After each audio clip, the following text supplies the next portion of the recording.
Always wear proper eye and ear protection when repairing or servicing tires and wheels.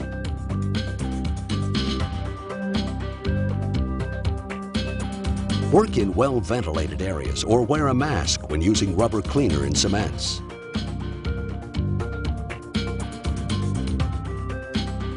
Avoid prolonged skin exposure to rubber cleaner.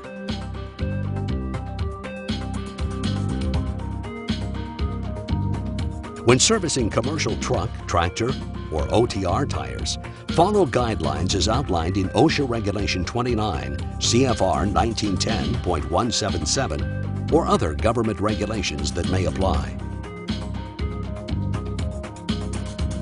MSDS are available on our website at tech-international.com.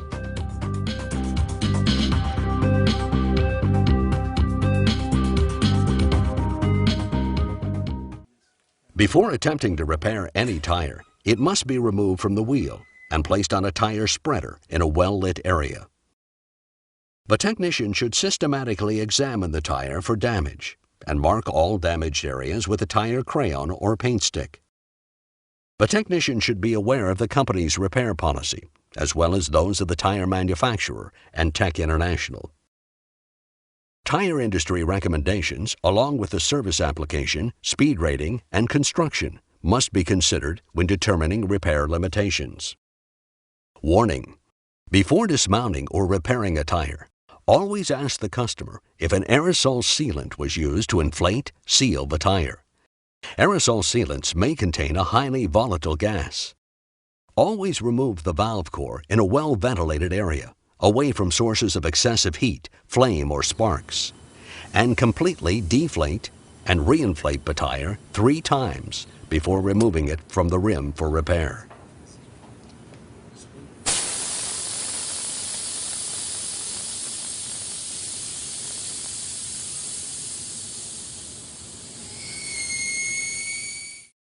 Tires with the following conditions should not be repaired or should be sent to a full-service repair facility.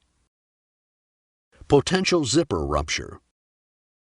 Light and medium truck tires or any tire with steel radial cables that has been run at less than 80% of recommended air pressure or overloaded must be treated with caution. Tires in this condition may suddenly fail, causing serious injury or death. Any tire with steel radial cables must be examined closely for signs of sidewall cable fatigue caused by overloading or underinflation. If a tire is suspect, it should be inspected for ripples or bulges in the sidewall, discolored inner liner, protruding wires, and so forth. If none of these signs are present and the tire is repaired, it must be inflated to 20 psi above operating pressure in a safety cage, then lowered to operating pressure before returning to service. Refer to RMA Tire Information Service Bulletin, Volume 33, Issue 3, Inspection Procedures to identify potential zipper ruptures in steel cord radial truck, bus, and light truck tires. Ozone cracking. The ozone and ultraviolet rays of the sun can actually cause severe cracking of the sidewall rubber. If the cracking is so severe that cords are exposed, or if the cracks form continuous lines, the tire is non-repairable. Injury greater than maximum size limitations. Industry recommendations for tire repair state that injuries up to 1/4 inch or 6 millimeters in the crown area of a passenger tire and 3/8 inch or 10 millimeters in the crown area of a light truck or medium truck tire are considered a nail hole. Tires with larger injuries or injuries located in the shoulder and sidewall should be referred to a full-service repair facility. Tech's inspection tool, number TRT-105, is used to determine the injury size and angle. Run flat or underinflated. Any tire in this condition should not be repaired. Tires run in this condition may exhibit discoloration of the inner liner, ripples or bulges in the sidewall, or separation due to heat and rim chafing. Remember, if the tire has steel radial cords, it must be inspected and treated as a potential zipper rupture, as mentioned at the beginning of this chapter.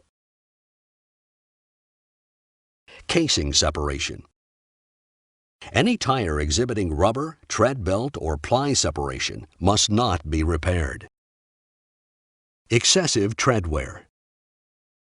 Never repair a tire worn to the tread wear indicators or with 2/32 of an inch, 1.5 millimeters, or less of tread depth remaining. Exposed plies, cables. A tire must not be repaired if fabric and/or steel plies are exposed due to sidewall scuffing or excessive wear. Deformed bead, exposed fabric, or steel. Never repair a tire with kinked or broken beads. Tires with exposed fabric or steel in the bead area should be referred to a full-service repair facility. If the injury angle exceeds 25 degrees, the tire should not be repaired with a uniseal repair. A two-piece repair method must be used.